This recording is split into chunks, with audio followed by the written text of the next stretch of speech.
영상만 봐도 대한민국 K 컨텐츠의 위상이 느껴지는 것 같다 뿌듯합니다. 오늘 함께 이야기 나눠주실 분으로 안진용 문화일보 기자, 김원식 문학평론가 나와 계십니다. 안녕하셨습니까? 안녕하세요. 네, 안녕하세요. 글쎄요, 시즌 1은 에피소드가 9편이었죠. 그 지난 26일 드디어 오징어 게임 2가 오픈을 했습니다. 개봉하기 전부터 전 세계인 3명 중 1명은 오징어 게임 2를 보기 위해 넷플릭스 가입을 고려한다고 답을 한 설문조사가 화제가 되기도 했었는데요. 먼저 화제의 오징어 게임 2 짧게나마 보시고 이야기 나누어 보도록 하겠습니다. 여러분을 해치려는 게 아닙니다. 여러분들에게 기회를 드리는 겁니다.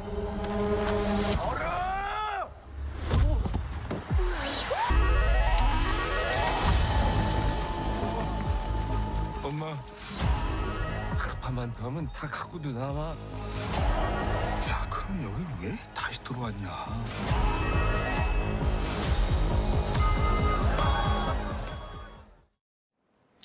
시즌 1은 에피소드가 9편이었는데 이번 시즌 2는 7편으로 임팩트 있게 진행이 됐던 것 같아요. 어떻게 김원식 평론가님은 저 오징어 게임 2 다 보셨습니까? 네, 다 봤는데요. 네네. 일단 3년을 거의 기다렸거든요. 네네. 그래서 2021년 9월 17일에 이제 공개가 된 이후에 거의 3년 만에 벌써 그렇게 됐나요? 찾아왔습니다. 네네. 그런 차원에서 보면은 사실 저뿐만이 아니고 뭐 사실 1,000만 가구 이상이 우리나라에서도 이제 보지 않았을까 이렇게 생각이 드는데 네네. 전 세계적으로는 1억 1,000만 가구가 이제 구독을 했던 사안이에요. 1억 1천만 명도 아니고 가구가요? 22억 시간이거든요. 네네. 그런데 이제 시즌 2를 보게 되니까 이게 한 편을 시즌 2와 3로 약간 쪼개다 보니까 이제 7편으로 이제 압축을 한 그런 상황인 것 같고요. 뭐 혹평과 호평이 좀 엇갈리고 있는 그런 상황이에요. 근데 네네. 이 2편 같은 경우는 3편을 위한 이제 전초전이다 이렇게 보시면 될 것 같고 영상에서는 주로 앞부분에 초점이 맞춰져 있습니다. 그래서 앞부분에서는 여러 인물들이 많이 나오다 보니까 그 인물들의 이야기를 할 수밖에 없는데 왜냐하면 시즌 1에서는 거의 다 목숨을 잃었거든요. 네네. 그렇기 때문에 새로 인물들을 투입하다 보니까 그들의 이야기가 좀 길어서 지루하다 이런 평가도 있겠습니다만은 6회 7회로 가면서 흥미를 또 극적으로 끌어올리는 있기 때문에 이런 점을 참조하시면 좋을 것 같고 저는 무엇보다도 놀이가 매우 반가웠습니다. 아까 이제 네네. 무궁화꽃이 피었습니다도 있었습니다만 그것만 나오고 또 다른 놀이들이 있거든요. 뭐 예를 들면 딱지치기라든지 비석치기, 뭐 제기차기, 팽이돌리, 공기놀이 이런 여러 다양한 놀이도 나오기 때문에 아마 모르긴 몰라도 우리 전통놀이의 그런 열풍이 새해에는 계속되지 않을까 이렇게 개인적으로는 생각해봤습니다. 그 뭐 우리나라 사람이라면 다 아는 놀이일 텐데 다른 나라 사람들은 뭐 딱지치기, 뭐 공기놀이 이런 거 잘 안 하지 않겠습니까? 그러면 다른 나라 반응은 어떤가요? 그 연일 기사가 오르내리고 있다 이런 건 제가 봤는데 그렇다고 하더라도 객관적인 평가는 어떻게 봐야 될 것 같습니까? 말씀하신 객관적인 평가는 순위를 통해 확인할 수 있는데 네네. 실제로 공개한 지 이틀 만에 이 넷플릭스가 서비스하는 93개국에서 모두 1위에 올랐습니다. 그리고 지금 이 순간에도 사흘째 1위 자리를 유지하고 있는데 그만큼 많은 사람들이 오징어 게임 2를 기다렸고 또 지켜봤다는 얘기인 거죠. 아까 평론가님께서 말씀하신 대로 호불호가 엇갈렸습니다. 매체별로도 이제 거의 전 나라에서 리뷰를 내놨는데 미국 뉴욕타임즈 같은 경우는 적신호가 켜졌다라고 해서 굉장히 혹평을 한 반면 영국 BBC 같은 경우는 5개 만점 중에 4개의 별점을 주기도 했습니다. 그러면서 시즌 1만큼 큰 성공을 거둘 것이라고 예상을 하기도 했는데 기본적으로 이 작품은 사실 어느 정도의 핸디캡을 갖고 있습니다. 왜냐하면 시즌 1은 아무런 정보가 없었기 때문에 굉장히 신선했다는 거죠. 게임을 하되 지면은 죽는다. 이거 자체가 굉장히 큰 스포일러인데 시즌 2부터는 모든 게 공개가 돼 있습니다. 이를 보는 사람들은 이걸 다 알고 있다는 거죠. 그래서 이미 높아진 기대치 안에서 무언가 새로운 것을 보여주는 데 있어서 상당한 제약을 가질 수밖에 없다는 얘기입니다. 그럼에도 불구하고 다양한 스토리와 많은 캐릭터를 통해서 그런 핸디캡을 극복해 나가고 있다는 외신 반응도 적지 않았는데 다만 한 가지 분명히 알아둬야 될 건 있습니다. 영국 가디언이 지적을 한 건데 할리우드 이런 유명 작품들이 인기를 얻은 후에는 작품 쪼개기를 통해서 수익을 높이려 한다는 그런 시도를 한다는 거죠. 시즌 1 같은 경우는 9편으로 끝이 났는데 시즌 2는 7편이 완결될 이야기가 아니라는 겁니다. 내년 상반기 공개되는 시즌 3와 이어지는 이야기여서 완성된 이야기, 소위 요즘 몰아보기를 사람들이 좋아하는데 그렇게 볼 수 없는 컨텐츠라는 거죠. 바로 이런 부분 때문에 수익성 측면에서는 어느 정도 더 플러스 요인이 있겠지만 전반적인 작품에 대한 평가에 있어서는 사람들이 아쉽다는 목소리를 적잖이 내고 있는 겁니다. 네네. 호평도 있고 혹평도 있지만 어쨌든 객관적인 순위는 1등이다. 이렇게 정리할 수 있을 것 같습니다. 그런데 올해 한국 문학에는 기쁜 소식이 굉장히 많았습니다. 그런데 그중에서도 제일 큰 경사라고 하면 뭐니 해도 우리나라 작가 한강의 노벨 문학상 수상 소식인데요. 먼저 영광스러운 노벨상 수상 모습과 수상 소감 잠시 보시겠습니다. 네, 저기가 그러면 스톡홀름인가요? 어떻게 되나요? 장소가? 네, 저게 스웨덴 스톡홀름 콘서트홀인데 네네. 네, 할리먼에서 노벨 이 문학상 수상자를 결정을 하죠. 네네. 그리고 바로 저 장소에서 한강 작가가 직접 노벨 문학상을 품에 안게 되는 그 장면을 보고 계십니다. 네, 그런데 우리나라 노벨상 수상은 이번에 두 번째잖아요. 그러면 첫 번째 노벨상 수상자였던 김대중 전 대통령도 저기서 상을 받았었나요? 네, 김대중 전 대통령은 이곳에서 이제 수상을 한 것이 아니고 네네. 노르웨이의 오슬로에서 이제 수상을 하게 됐습니다.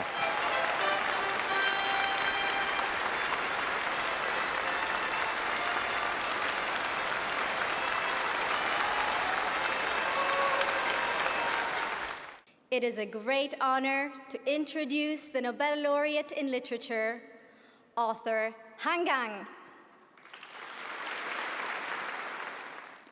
Ever since I was a child, I have wanted to know the reason we are born, the reason suffering and love exist.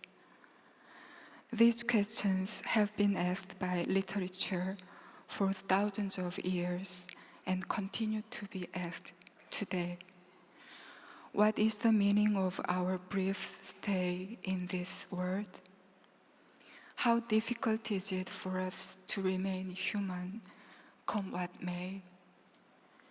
In the darkest night, there is language that asks what we are made of, that insists on imagining into the first-person perspectives of the people and living beings that inhabit this planet.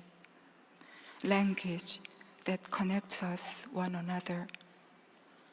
Literature that deals in this language inevitably holds a kind of body heat.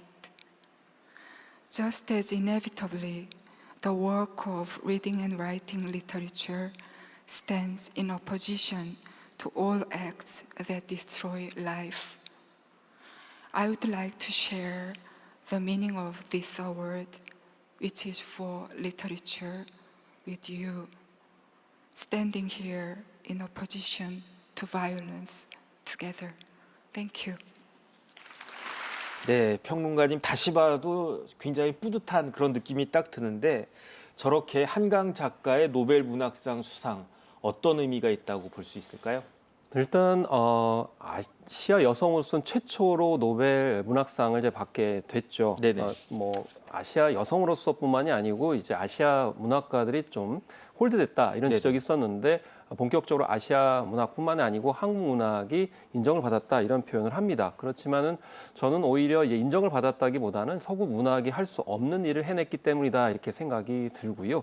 더더군다나 이제 요즘에 전 세계적으로 여성 문제, 또 생명 문제, 또 이제 전쟁을 이겨야 되는 어떤 평화 문제 이런 것들이 많이 부각이 됐기 때문에 이런 점들을 전적으로 다뤄왔던 한강 작가의 작품을 선택을 했다 이렇게 생각이 들고요. 그래서 이 폭력과 상처 회복에 대해서 주로 한강 작가가 오랫동안 여러 작품을 통해서 한국 현대사의 화두를 붙잡고 이제 형상화했기 때문에 이런 점을 이제 수상의 배경이라고 볼 수가 있겠습니다. 더더군다나 과거의 문제를 현재 우리가 어떻게 극복하고 미래에 더 좋은 세상을 위해서 어떻게 문학이 역할을 해야 될지에 대해서 한강 작가가 잘 보여줬기 때문에 이 노벨 문학상의 수상자로 결정된 게 아닌가 싶고요. 한편으로는 저는 뭐 우리가 노벨 문학상에 이제 힘을 얻었다 이렇게 보기보다는 네네. 오히려 한강 작가 지금 전 세계 그 여성들한테 엄청나게 주목을 받고 있고 인기를 끌고 있거든요. 그렇기 때문에 노벨 문학상이 한강 작가나 한국 문학에 빚을 졌다 이렇게 평가할 수도 있을 것 같습니다. 네, 이제는 노벨 문학상 작품을 번역본으로 읽지 않아도 되는 그러한 시대에 살고 있는 게 그 같습니다. 이렇게 한국 문학의 위상이 세계에서 굉장히 높아진 것 같은데 어느 정도까지 높아졌다고 볼 수 있을까요? 실제로 그 수치적인 거 말씀을 해드리면은요. 네네. 수출 실적입니다. 2023년 기준으로 2억 5천만 달러의 출판물 중 75.1%가 서적이었습니다. 그만큼 한국의 책들이 많이 수출이 된다고 볼 수 있는데 제가 볼 때 이 한강 작가의 수상은 갑작스러운 선물이 아니라 한국 출판계의 문학계가 단계를 밟아온 겁니다. 책 한 권에 주는 게 아니라 한강 작가가 그동안 보여줬던 문학 세계 전반에 대해 준다고 볼 수 있는데 그동안에도 보면 지난 2011년 신경숙 작가의 엄마가 부탁해가 맨 아시아 문학상을 수상한 게 시작이었습니다. 그리고 이 한강 작가 같은 경우는 2016년 세계 3대 문학상 중 하나인 맨 부커상을 수상을 했고요. 이 외에도 조남주 작가, 조경란 작가, 정보라 작가의 작품 등이 세계적으로 주목을 받아왔다는 거죠. 그 끝에 이 노벨 문학상 수상이라는 큰 결실을 맺을 수 있게 된 건데 또 하나 중요한 건 뭐냐면 한국 문학이 각광받으면서 세계적인 이런 출판업계에서도 한국 문학을 직접 번역해서 수출하려는 그런 시도가 늘고 있다는 겁니다. 이번에 한강 작가의 수상과 관련해서도 데보라 스미스라는 번역가가 굉장히 크게 이슈가 됐었죠. 네네. 한글이 세계 공용어로서는 아직 힘이 강하지 않기 때문에 한국 작품을 얼만큼 세계 공용어로 번역을 하는 것도 중요하다는 겁니다. 그만큼 세계 시장에서 한국의 문학이 어느 정도 경쟁력이 있고 또한 읽힐 수 있는지 판단하는 데 있어서 점점 더 힘을 얻고 있다고 볼 수 있고요. 그렇기 때문에 이렇게 높아진 위상 때문에 앞으로도 출판이 수출이 더욱더 늘어날 것으로 보이고 더욱더 선순환 구조가 갖춰지는 하나의 계기가 된 것으로 보입니다. 네, K-드라마, K-문학에 이어서 2024년 전 세계를 강타한 K-음악에 대해서, 한국 음악에 대해서도 이야기를 나눠보겠습니다. 많은 그 노래들이 인기를 끌었는데 그중에서도 로제의 아파트는 대단한 인기를 끌었어요. 대단했습니다. 사실 한강 작가의 노벨 문학상도 예측을 못했습니다만은 네네. 로제의 아파트도 사실 깜짝 놀라게 했죠.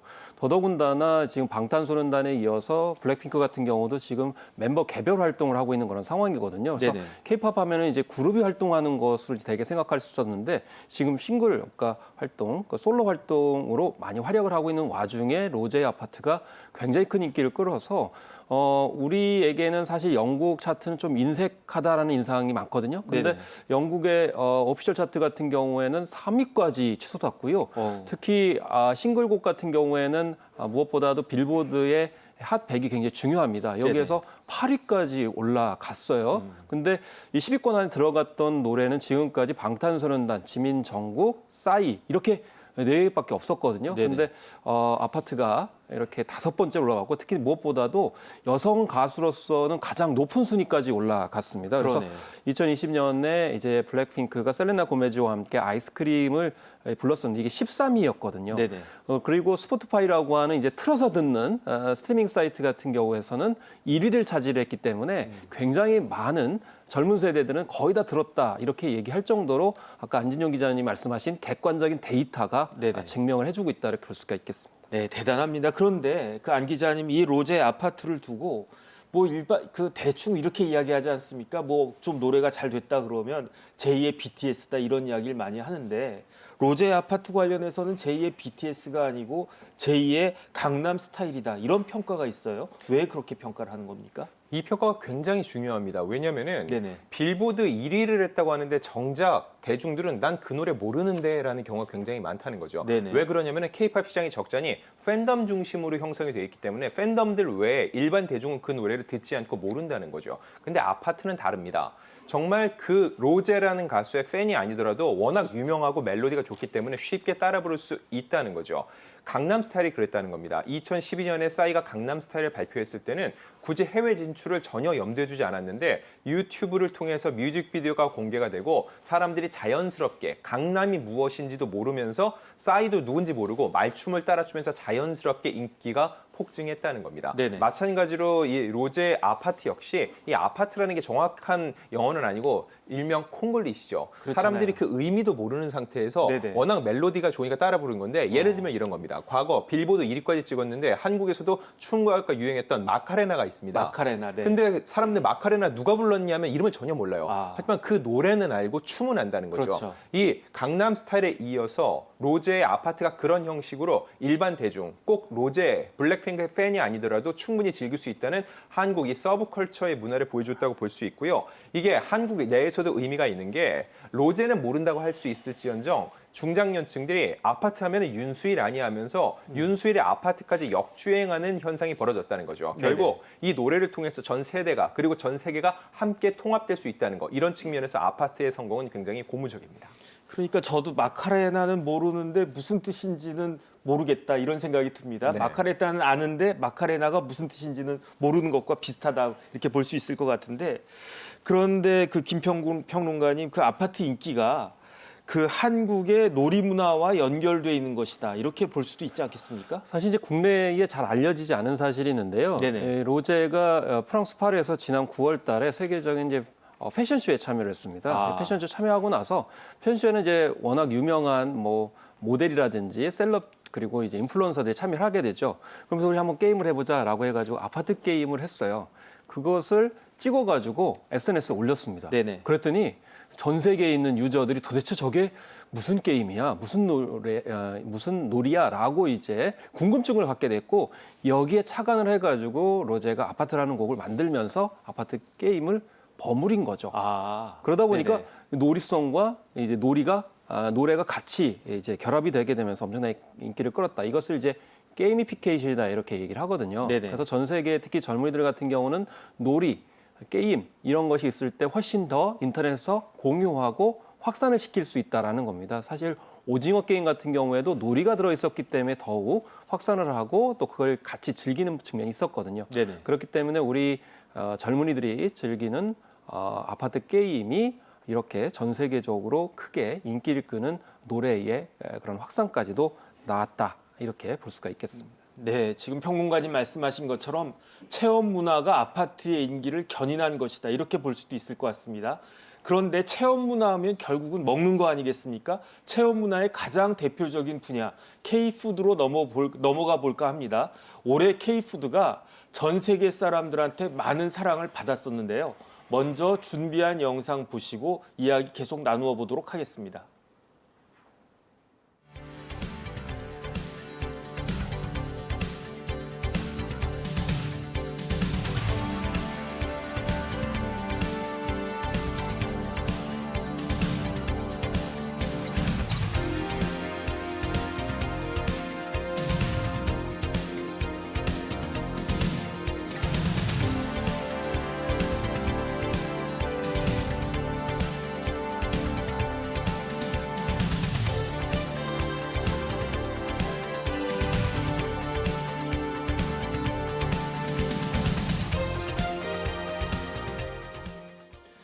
올해 우리나라의 스트리트 푸드가 대단한 인기를 끌었습니다. 그런데 스트리트 푸드의 가장 대표적이다라고 하면 역시 호떡인데요.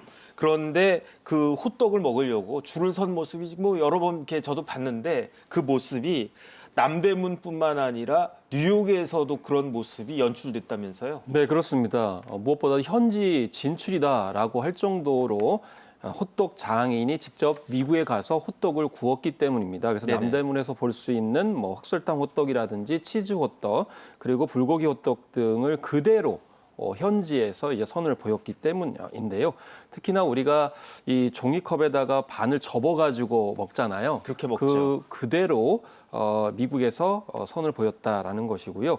특히 달콤하면서도 지나치게 달지 않은 점이 특징이다라고 해서 스트리트푸드, 그러니까 길거리 음식이지만은 건강을 생각하는 뉴요커들의 입맛을 사로잡았다라는 겁니다.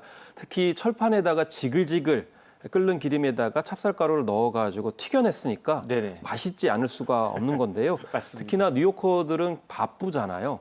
그렇기 때문에 이게 걸으면서 먹을 수 있는 호떡이 이제 각광을 받고 있는 그런 2024년이었습니다. 네. 그런데 뉴욕 말고도 다른 나라에서도 호떡이 그렇게 인기가 있는 건가요? 네, 실제로 조사가 있습니다. 네네. 세계에서 가장 맛있는 길거리 음식에 대한 조사 결과를 보면은요. 일단 1위는 아닙니다. 1위는 포르투갈의 이 에그타르트예요. 정말 우리도 에그타르트 하면 누구나 알 수 있죠. 그만큼 유명한 음식이 1위인데 호떡은 4위였습니다. 4위. 네, 이 벨기에 와플 이것도 워낙 유명한데 그렇죠. 이것보다 호떡이 더 높은 순위였다는 거죠. 그래서 한국에서는 사실 너무 흔하기 때문에 사람들이 호떡을 많이 사 먹는다라는 인식이 별로 없는데 정작 외국인들이 바라볼 때는 호떡이 굉장히 맛있고 신기한 음식인 동시에 또 무엇보다도 소위 말하는 힙한 음식이라는 거죠. 외국인들이 또 유명인들이 와서 호떡을 먹는 영상을 틱톡이라든지 유튜브 이런 쇼츠 영상을 통해 올려주고 있습니다. 그럼 이런 영상을 본 사람들은 영향을 받는다는 거죠. 그러면 한국에 와서 또 호떡을 찾게 되는데 또 호떡을 먹은 사람들 중에 내놓는 반응 중에 하나는 뭐냐면 굉장히 싸다는 거죠. 싸다. 네, 요즘 물가가 많이 올랐는데 호떡 하나의 가격이 여전히 네네. 한 1,500원에서 2,000원 선이거든요. 네네. 외국과 비교를 하더라도 굉장히 빠르게 만들어지고 빠르게 먹을 수 있는데 값은 싸기 때문에 한국을 대표하는 이 식품으로서 더욱더 자리매김하고 있는데 따지고 보면은 조금 더 거슬러 올라가면 호떡이 화제를 모은 적이 있습니다. 바로 지난 평창 동계 올림픽이었습니다. 이때 선수촌에서 호떡을 구워서 제공을 했는데 워낙 동계 올림픽이니까 날씨가 추웠잖아요. 네네. 이 호호 불면서 먹었던 호떡이 선수들, 세계적인 선수들 사이에서 화제를 모았고 그들이 먹는 모습이 재차 또 전 세계에 전파되는 효과를 누리기도 했었죠. 그러니까 요즘 환율이면은 뭐 1,500원, 2,000원이면 1달러, 2달러 이 정도 되는 거 아니겠습니까? 네. 그 정도 가격으로 먹을 수 있는 간식 중에서는 호떡이 최고가 아닌가 그런 생각이 듭니다. 그런데 평론가님 이렇게 해외에서 인기가 있는 우리나라 길거리 음식, 이른바 K 스트리트 푸드 중에 저 호떡 말고도 또 인기가 있는 게 있다면서요? 그게 그렇습니다. 뭡니까? 양대 산맥이죠. 양대 그래서 산맥. 호떡하고 네네. 핫도그를 들 수가 있는데 네네. 이 핫도그가 우리 음식이야? 라고 갸우뚱을 하실 수가 있잖아요. 네네. 왜냐하면 핫도그는 미국에서 건너온 것이잖아요. 그렇죠. 그런데 미국하고 한국의 핫도그는 일단 다른 측면이 있죠. 우리가 이제 아시다시피 미국의 핫도그는 빵 사이에 소시지를 넣어가지고 먹는 어떤 스타일이라고 하죠. 그리고 우리 이제 막대기에다가 꽂아가지고 먹는 콘도그 형식이 바로 우리 한국의 핫도그인데 미국에도 콘도그 형식은 있습니다. 그런데 중요한 거는 겉 형식과 내용물이 전혀 다르다는 겁니다. 네네. 한국식 핫도그는 일단 빵가루를 입혀가지고 튀겨내죠. 그렇죠. 근데 미국식은 튀겨내는 건 아니고 뭐 옷을 따로 입히는 건 아닌 그런 상황이고 돌돌돌도 반죽을 말아가지고 튀겨내는 점이고 그 위에다가 뭔가를 또 얹습니다. 예를 들면 요즘에는 이제 치즈도 넣은 데다가 그 주변에다 이제 감자를 이제 넣는데 어떤 외국인이 그러더라고요. 눈물 나게 맛있다. 이렇게 맛있는 음식은 먹어본 적이 없다. 이렇게까지 얘기를 했고 설탕 뿌리는 것뿐만이 아니고 요즘에는 시즈닝이라고 그래가지고 따로 거기다 소스를 이제 얹습니다. 네네. 그리고 이제 일본도 그렇고 미국도 그렇고 한 입 베어 문 다음에 쭉 저렇게 치즈를 빼어 무는 것 얼마나 더 길게 빼느냐 이것이 또 젊은이들 사이에서의 또 챌린지다 이렇게 이제 보시면 되겠는데 중요한 거는 앞서서 말씀드린 뉴욕과 같은 대도시뿐만이 아니고요. 로스앤젤을 거쳐서 미국의 중서부 남부까지도 확산되고 있다라는 것입니다. 그렇기 때문에 도시의 어떤 젊은이들뿐만이 아니고 전 세대가 같이 즐기는 한국식 핫도그의 위력을 또 이렇게 볼 수가 있겠습니다. 그런데 사실 우리끼리 얘기지만 옛날 핫도그는 작은 소세지에다가 밀가루 반죽 크게 해가지고 그렇게 먹었던 그런 그 핫도그였는데 그 핫도그가 이렇게 진화를 하게 된 것 같습니다. 그런데 안 기자님, 그 조금 전에 이제 평론가님이 양대 산맥이 핫도그하고 호떡이라고 그렇게 이야기를 했는데 그 이전에 양대 산맥이라고 할 수 있는 핫도그, 호떡 이전에 있었던 게 바로 냉동김밥 아닙니까? 냉동김밥이 블록버스터급 인기가 있었다라고 이야기를 하는데 도대체 어떤 사연이 있었던 겁니까? 한국인으로서는 좀 이해가 안 될 수도 있어요. 그렇죠. 이렇게까지 김밥이 매진 사태를 빚었다. 게다가 그냥 김밥도 아니고 냉동 김밥입니다. 네네. 얼렸던 김밥을 녹여 먹이는데 그렇게 인기가 있다고 생각할 수 있는데 이거는 엄연한 사실입니다. 이 트레이더 조스라는 미국 전역에 있는 마트 체인이 있는데 이곳에서 500여 개 매장에서 정말로 냉동 김밥이 솔드아웃 됐던 거죠. 작년 8월에 한국 냉동 김밥을 납품받아서 판매하기 시작을 했는데 그 포장지를 보면은 실제로 보면 라이스 위드, 시 위드 이런 표현이 아니라 김밥이라고 정확히 영어로 쓰여 있습니다. 한국의 고유 음식이라는 걸 인정을 한 건데 유부 우엉 김밥 가격이 3.99달러, 한국 돈으로 채 6천 원이 안 되니까 앞서서 핫도그와 호떡이 디저트였는데 이건 한 끼의 식사잖아요. 식사 가격이 미국 시장에서 6천 원으로 해결이 된다? 가성비를 따졌을 때도 굉장히 큰 인기를 누릴 수 있었다는 거죠. 또 하나, 이 SNS가 한몫했습니다. 틱톡에 이 냉동 김밥을 맛있게 먹는 모습을 담은 유튜브 이 영상이 올라갔는데 그 영상의 조회수가 어마어마하게 올라왔습니다. 그때부터 사람들이 찾기 시작을 했고 그래서 이 마트에서 250톤 김밥 무려 100만 줄을 해당되는 양을 2주 만에 전 매장에서 완판 효과를 누렸다는 거죠. 다시 재입고를 기다리고 있는데 그 기간만 2달 정도 걸렸고요. 사람들 기다리지 않습니다. 요즘은 다들 굉장히 빨리빨리 문화가 확산이 돼 있잖아요. 그래서 한인마트를 찾아갔는데 이곳 역시 저마다 김밥을 구하려 했기 때문에 정작 김밥이 모두 매진돼서 살 수 없었다는 거죠. 네네. 자, 여담으로 하나 말씀드리면요. 이 냉동김밥을 만들었던 그 업체 직원은 6명이었습니다. 네네. 우리나라의 중소기업 제품인데 이렇게까지 각광받으면서 무려 150명을 신규 채용할 정도로 산업 자체가 활성화되는 효과를 가져왔습니다. 야, 그러면 25배가 늘어났다 그렇게 볼 수도 있겠네요. 그런데 그 평론가님, 한국 음식의 맛하면 역시 매운맛 아니겠습니까? 그런데 매운맛 하면 그 대표적인 그 음식이 불닭볶음면이라고 볼 수 있을 것 같은데 제가 그 통계 보고 깜짝 놀랐는데 전 세계 인구 100명 중 1명이 불닭볶음면을 먹어봤다. 이렇게 이야기가 나오는데 이게 사실입니까? 네, 일단 사실인데요. 참 네네. 이해가 안 될 소지가 있습니다. 왜냐하면 네네. 예전에 이제 외국인들이 김치만 먹어도 너무 맵다고 그래가지고 핫 그러면서 물을 찾는 그런 장면들을 우리가 흔히 영상을 통해서 이제 볼 수가 있었잖아요. 네네. 그런데 김치에 비하면 불닭볶음면은 정말 맵거든요. 네네. 그래서 이렇게 매운 것을 왜 먹을까라고 생각할 수 있는데 일단 이 매운 불닭볶음면을 먹는 세대는 젊은 세대들입니다. 인터넷을 중심으로 일종의 챌린지 열풍이 불었던 거죠. 아. 영국 남자인 유튜버인 조슈가 불닭볶음면 도전 영상을 올리게 되면서 네네. 도전 미션으로 이제 제공을 한 겁니다. 아. 그러니까 사실은 매울수록 도전 의욕을 불러일으키게 되는 것이죠. 그래서 나도 해봤다. 나는 너끈히 할 수 있다. 그래서 인증샷을 올리게 되면서 하나의 SNS 챌린지 문화를 만들어가게 됐다라는 것입니다. 그래서 지난해에만 전 세계 판매된 불닭볶음면이 9,100만 개, 세계 인구가 81억 명을 감안하면은 지구상 100명 중에 1명은 불닭볶음면을 먹어본 것이다. 이렇게 통계적으로 이야기가 할 수 있는 것이죠. 네네. 그래서 무엇보다 중요한 거는 지금은 이제 이렇게 영상을 통해서 홍보를 하지 않아도 그러니까 사실 기업들 입장에서 봤을 때는 우리 이제 옛말에 이런 말 있지 않습니까? 손 안 대고 코 푼다고.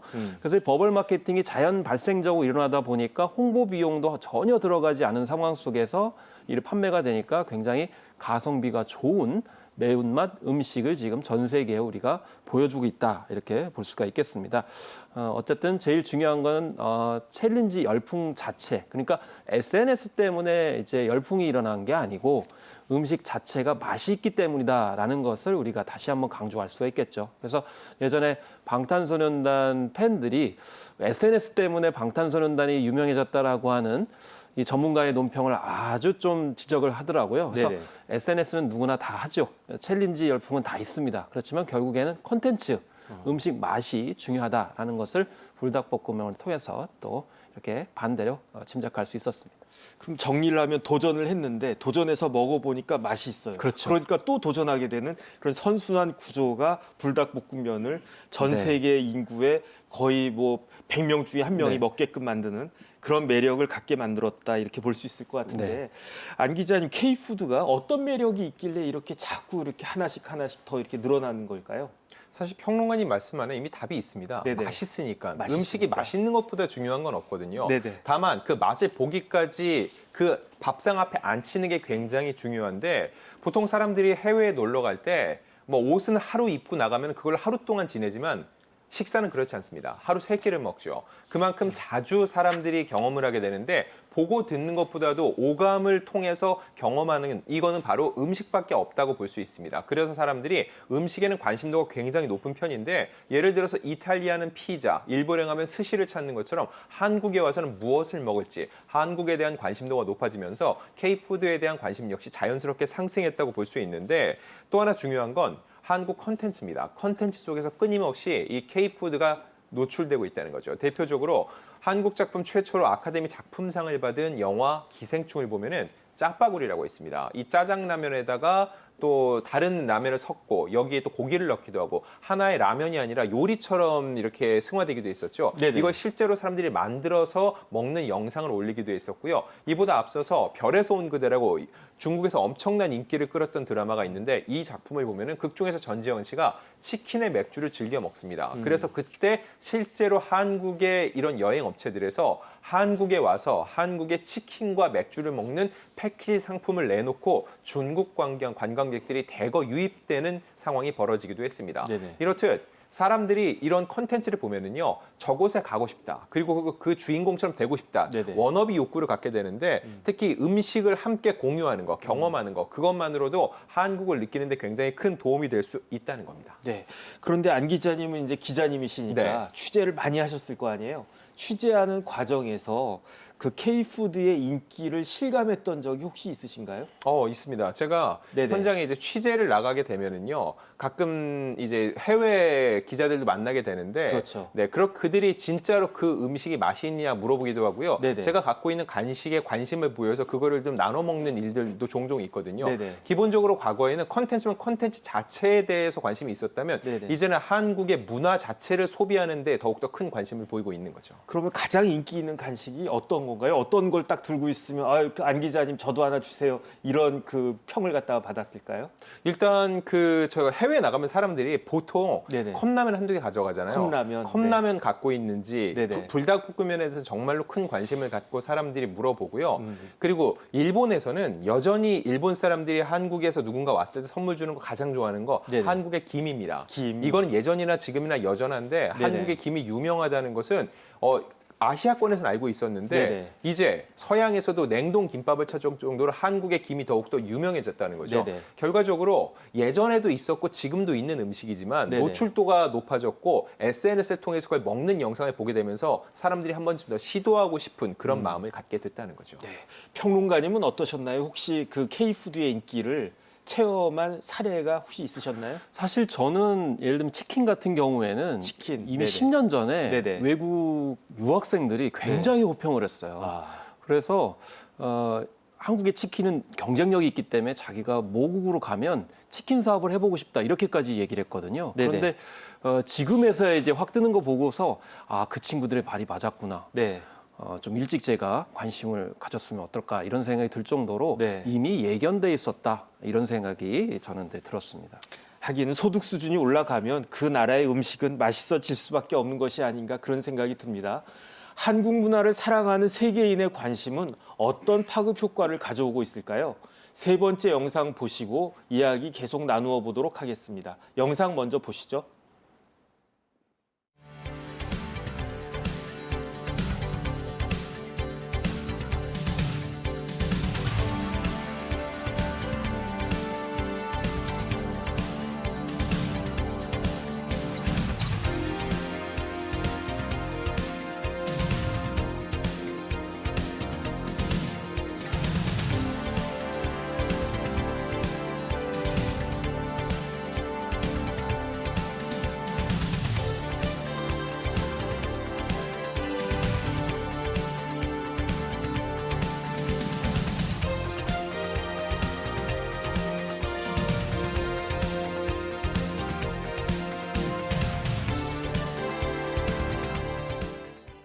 우리나라 한국 문화를 사랑하는 분위기가 계속되고 있기는 한데 예전과는 조금 달라진 것 같습니다. 이전에는 한류라는 표현을 썼잖아요. 그런데 요즘에는 한류라는 표현을 잘 안 쓰고 쓰긴 쓰더라도 한류 4.0이라든지 이런 표현을 쓰는 것 같은데 안 기자님, 과거 한국 문화의 인기하고 지금 한국 문화의 인기가 조금 차이가 있는 것 같은데 어떤 차이가 있는 걸까요?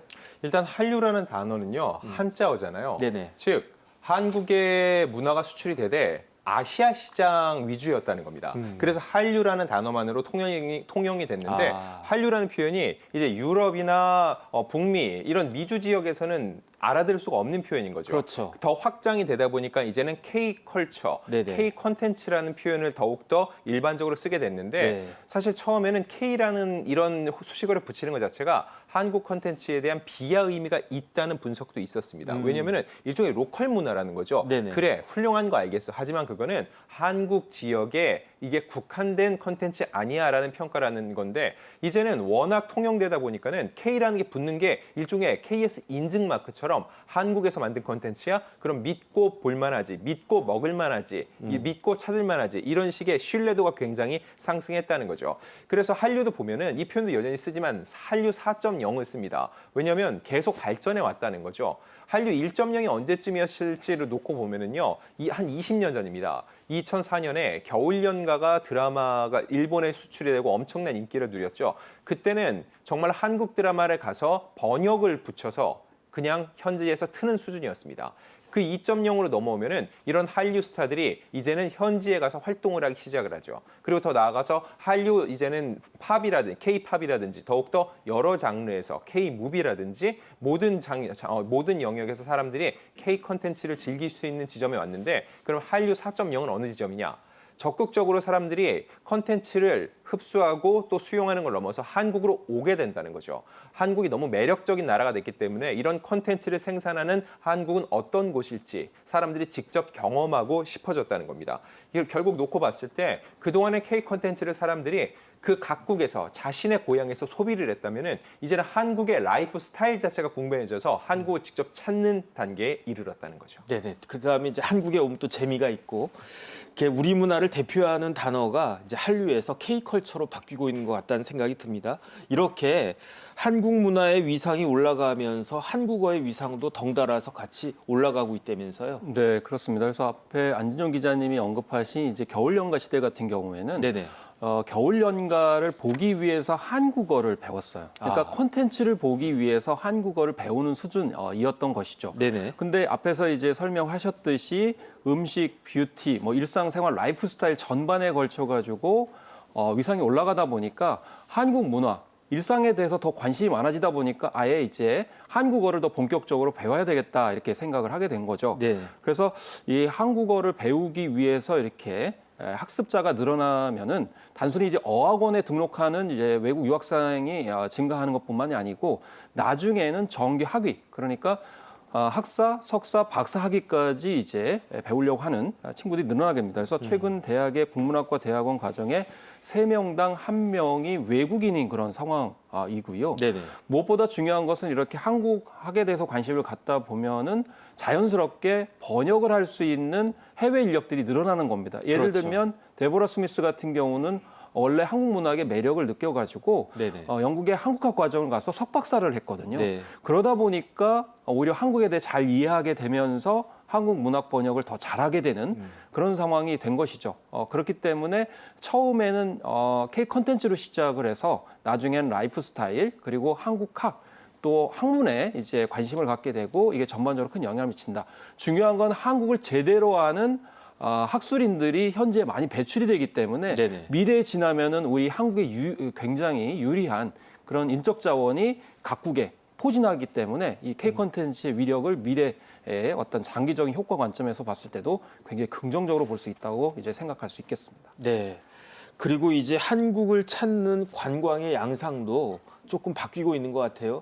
제가 옛날에 어떤 이야기를 들었냐면 일본까지 온 김에 뭐 한국이라고 한 나라가 있으니까 잠깐 들렸다 가보지 뭐 이래 가지고 한국에 서울에 잠깐 들렸다가 그냥 떠나는 경우가 왕왕 있었다라고 들었는데 이제는 그런 시대는 완전히 지나간 거죠. 네, 실제로 한국을 찾는 외국인 관광객 수를 보면 알 수 있는데 네네. 2024년 1월 기준으로 92만 5천 명인데 전년 92만. 동기 대비해서 약 2배가량 증가한 수치입니다. 네네. 그러면 그거는 팬데믹이 끝낸 여파가 아니냐라고 할 수 있는데 물론 동의합니다. 하지만 그것보다도 훨씬 더 이 상승 수치가 크다는 거죠. 게다가 2023년 4분기 한국을 찾은 외국인을 대상으로 조사를 해보니까 한국 여행에 관심을 두게 된 계기가 바로 한류 콘텐츠라고 답한 비중이 31.9%에 이르렀다는 거죠. 제가 하나의 비유를 들어서 말씀드리면은 미슐랭 스타라고 있죠. 1, 2, 3 스타의 기준이 보면은 1 스타는 음식이 맛있는 거고 2는 음식이 맛있어서 찾아가 볼 만하고 근데 3 스타가 중요합니다.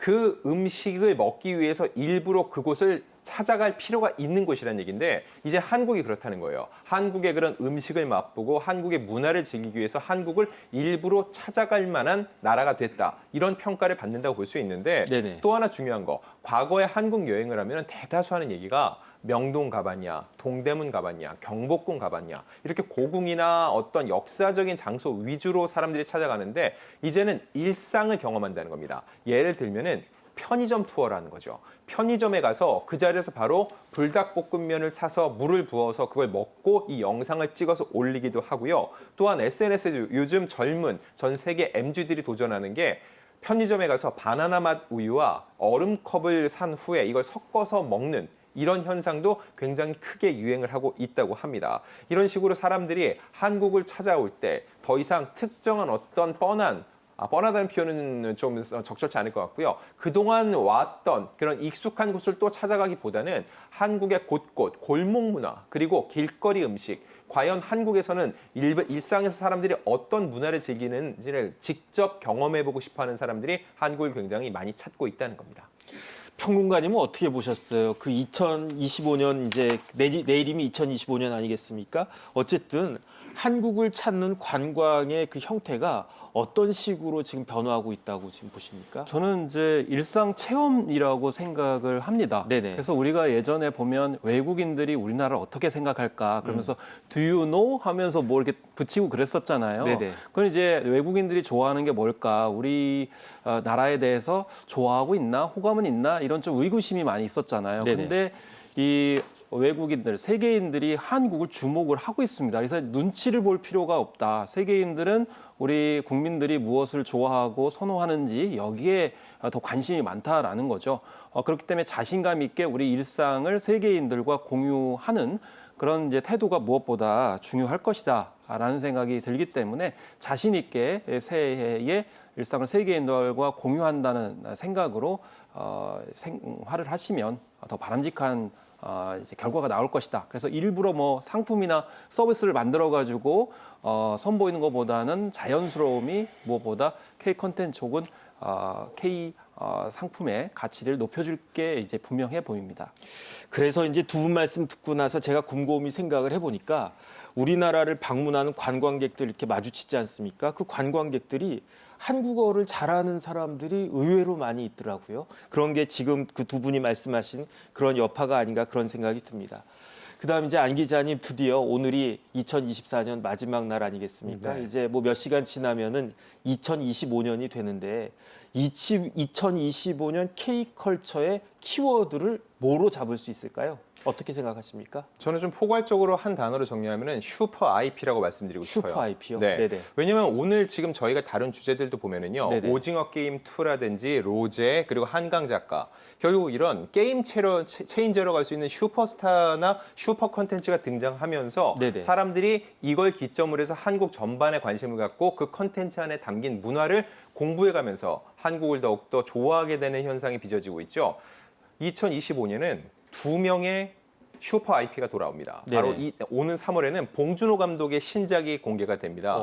네, 기생충의 공개 이후 무려 5년 만입니다. 네네. 팬데믹 기간이 있었기 때문에 봉준호 감독의 이 컴백이 더 늦어졌는데 전 세계가 주목하고 있거든요. 그래서 작품 자체도 해외 대형 스튜디오와 손을 잡고 만든 작품입니다. 네네. 그렇기 때문에 봉준호 감독이 어떤 모습으로 돌아오게 될지 그리고 봉준호 감독이 전 세계 영화 시장에 또 어떤 영향을 끼치게 될지 굉장히 큰 주목이 되고요. 또 하나 중요한 슈퍼 IP는 오는 6월에 군 복무를 모두 마치게 되는 그룹 방탄소년단입니다. BTS. 그렇습니다. 사실 방탄소년단은 이 K-팝 시장에서 한국의 위상을 높였다고 할 만한 그룹인데 네네. 그 그룹이 있었기 때문에 그들의 군 복무 기간 중에도 그 후배 그룹들이 왕성히 활동을 해오면서 계속 그 명맥을 유지해 왔습니다. 하지만 일종의 왕의 귀환이라고 할 수 있죠. BTS가 돌아오는 그 수많은 팬들이 이를 기다리고 있다는 겁니다. BTS가 돌아왔을 때 K-팝 시장을 넘어서 전 세계 팝 시장이 어떤 식으로 또 변화하게 될지 과연 그들이 또 다른 형태의 게임 체인저를 자리매김하게 될 수 있을지 2025년 분명히 주목해야 될 지점입니다. 네.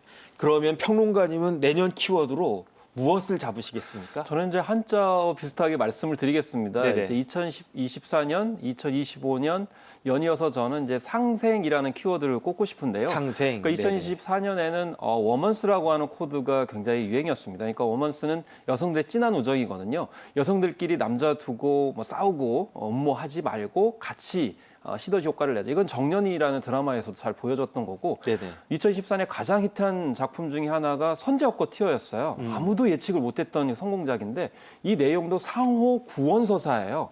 그래서 팬이 스타를 구하고 스타가 팬도 구하는 그런 구도였거든요. 그리고 안진용 기자님 말씀하신 것처럼 방탄소년단이 돌아옵니다. 그리고 블랙핑크도 2025년에 아마 활발하게 완전체로 활동할 것 같아요. 그러면 예전 같으면 유명해지면 나 그냥 독립할래 그러면서 이제 분리될 텐데 네네. 방탄소년단하고 블랙핑크는 완전체 활동을 같이 하기로 하고 개별적인 활동까지도 하겠다고 했거든요. 결국에는 혼자 잘 살겠다는 게 아니고 같이 살자라는 거고 네네. 오징어 게임 2의 주제의식도 혼자 경쟁해가지고 살아남겠다는 게 아니고 같이 살아보자라는 거거든요. 그래서 이 같이 살아보자라는 키워드가 2025년에는 여전히 K 콘텐츠의 주요 키워드일 것이다. 그런데 구체적인 작품이 뭔지는 모릅니다. 그건 네네. 이제 예측을 할 수가 없기 때문에 의외의 또 그런 복병으로서 다크호스가 상생이라는 키워드를 가지고 인기를 끌지 않을까 이렇게 조심스럽게 전망해 봅니다. 네. 내년도 한번 기대를 해보겠습니다. K컬처의 위상이 올라가는 만큼 대한민국의 국격도 덩달아 올라가는 것 같아 국민의 한 사람으로서 어깨가 으쓱합니다. 지금까지 도움 말씀에 안진용 문화일보 기자님 그리고 김헌식 문화평론가님이었습니다. 두 분 나와주셔서 감사하고 새해 복 많이 받으십시오. 새해 복 많이 받으십시오.